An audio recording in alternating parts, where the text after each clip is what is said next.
مفتی طارق مسعود صاحب اور مولانا صدیق رضا صاحب کے درمیان جو مناظرہ ہو رہا ہے اس کی سوشل میڈیا پر بڑی چرچا ہے، لیکن اس چرچا میں ایک ایسی بات سامنے آئی ہے جو کہ جس نے مجھے مجبور کر دیا کہ میں آپ سے نو ٹی وی جدہ کی آواز بھی آپ کی خدمت میں پیش کر سکوں۔ انہی کی جماعت کے ایک حنفی عالم ہیں،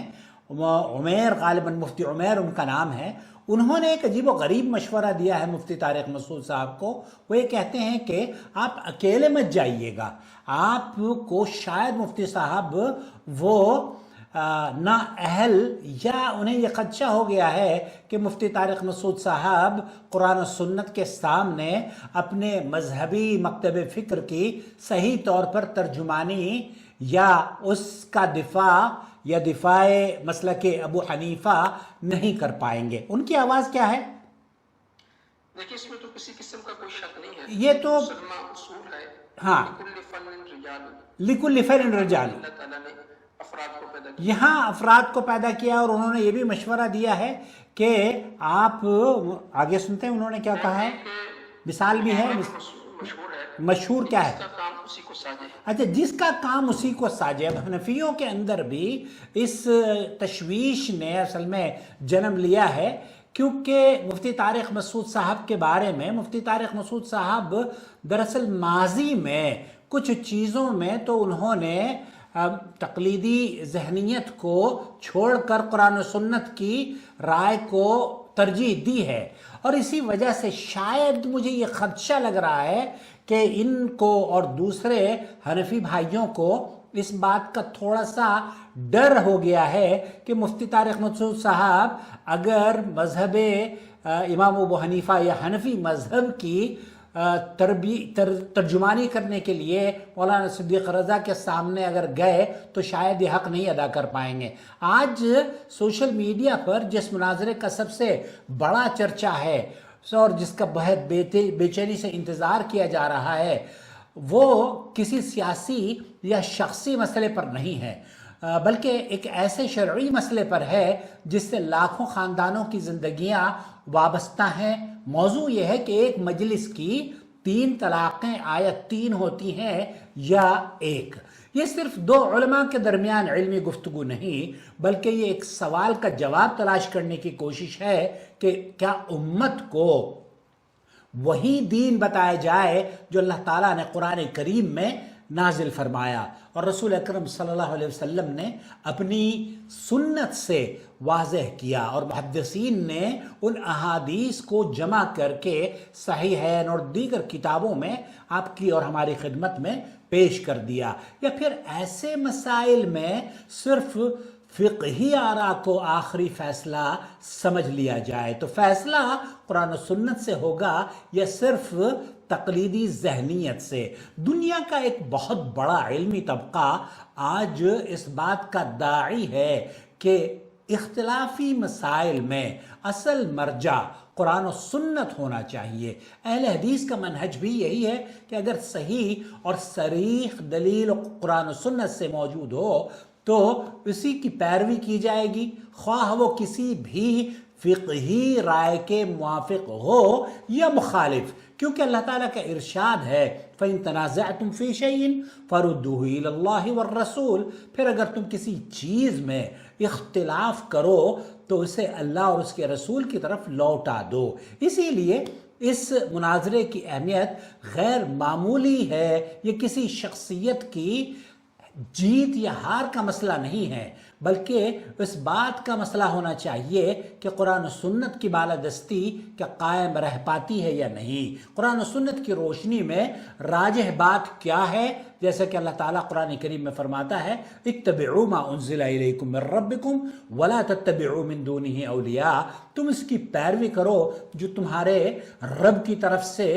بھیجا گیا ہے، تم پر نازل کیا گیا ہے، اور اس کے سوا دوسرے سرپرستوں کی پیروی نہ کرو، تم بہت کم نصیحت قبول کرتے ہو۔ سورہ اعراف کی آیت نمبر 3 میں آپ کو قرآن اور سنت کی اتباع کا حکم ہمارے رب نے ہمیں دیا ہے تاکہ امت کو وہی بتایا جائے جو ان کے رب نے ان کی ہدایت کے لیے نازل فرمایا ہے۔ اسی دوران بعض حلقوں کی طرف سے یہ مشورہ بھی سامنے آیا ہے کہ مفتی طارق مسعود صاحب اکیلے مناظرے میں نہ جائیں بلکہ اپنے ساتھ دیگر علماء کو بھی شامل کریں۔ اس مشورے کے بعد سوشل میڈیا پر مختلف تبصرے آنے شروع ہو گئے ہیں۔ بعض لوگ اسے علمی احتیاط قرار دے رہے ہیں، جبکہ بعض کے نزدیک اس سے یہ تاثر پیدا کیا جا رہا ہے کہ شاید اس موضوع کی حساسیت اور مضبوط دلائل کی وجہ سے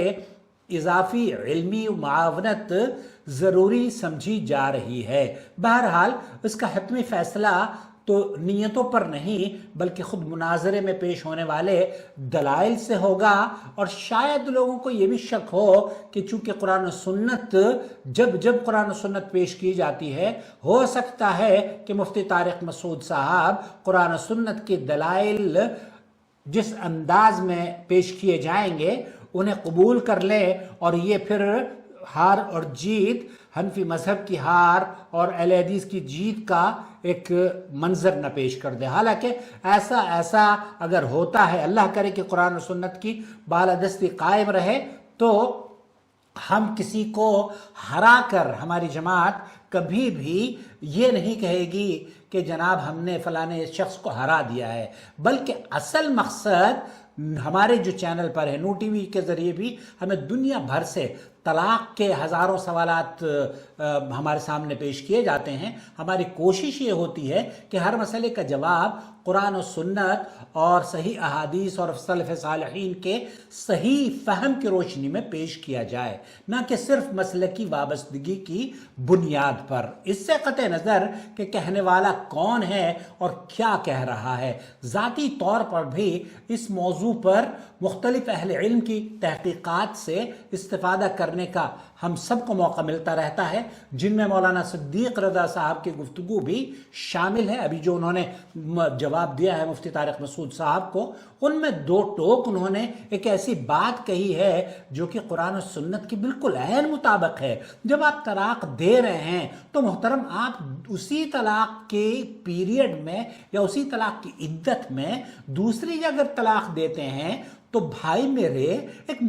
مرے ہوئے کو نہیں مارا جاتا، ایک مطلقہ کو دوسری طلاق نہیں دی جاتی۔ مطلقہ کو پہلے رجوع کرو، اپنے نکاح میں لے کر آؤ، اور پھر اس کو تیسری دوسری جتنی بھی طلاق دینی ہے وہ ایک ایک کر کے دو۔ لیکن آپ نے طلاق دے دی اور عدت میں ہی ایک اور طلاق دے دی۔ یہ میں اکثر ایسے ہی سمجھایا کرتا ہوں کہ دیکھیے ورلڈ کپ کا ابھی دور چل رہا تھا، جب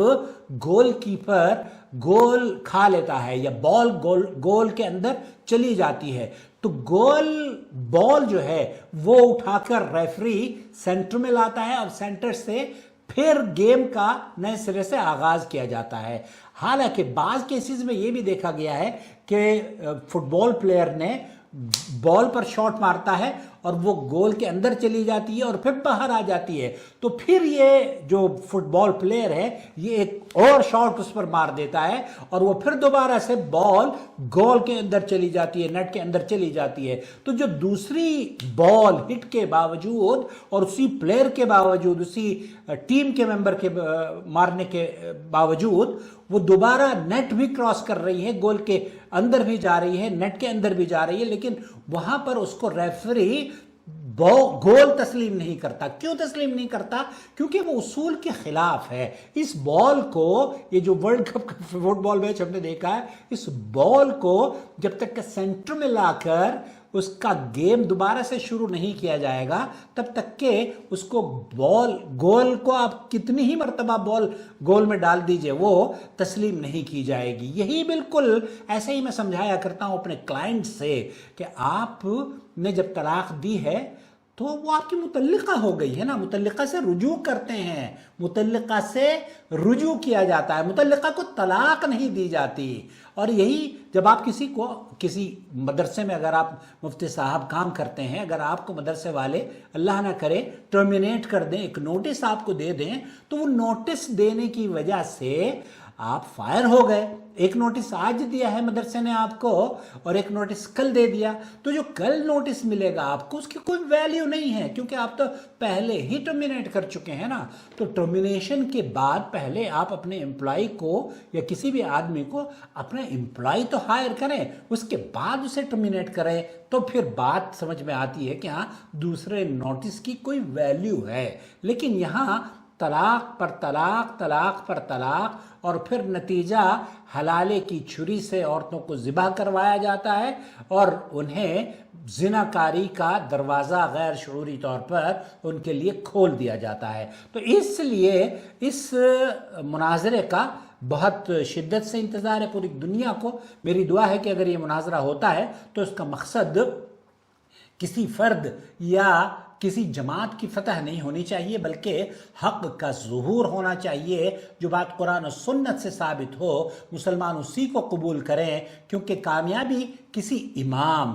جماعت یا مقرر کی نہیں، بلکہ اللہ اور اس کے رسول صلی اللہ علیہ وسلم کی اتباع میں ہے۔ تو اس سے قطع نظر کہ مفتی طارق مسعود کیا کہتے ہیں، اس سے قطع نظر کہ کوئی بھی عالم دین آپ کے سامنے آ کر کیا کہتا ہے، اگر وہ بات قرآن و سنت سے کہتا ہے تب ہم اس کو قبول کرنے کا ہمیں، ادروائز تو ہم ریجیکٹ بھی کر سکتے ہیں نا، کہ بھئی آپ کی بات ہے، اچھی ہو سکتی ہے، بری بھی ہو سکتی ہے، لیکن دین قرآن اور سنت کا نام ہے۔ اب نبی کریم صلی اللہ علیہ وسلم کے دور میں یہ 3 طلاقیں، حالانکہ شیخ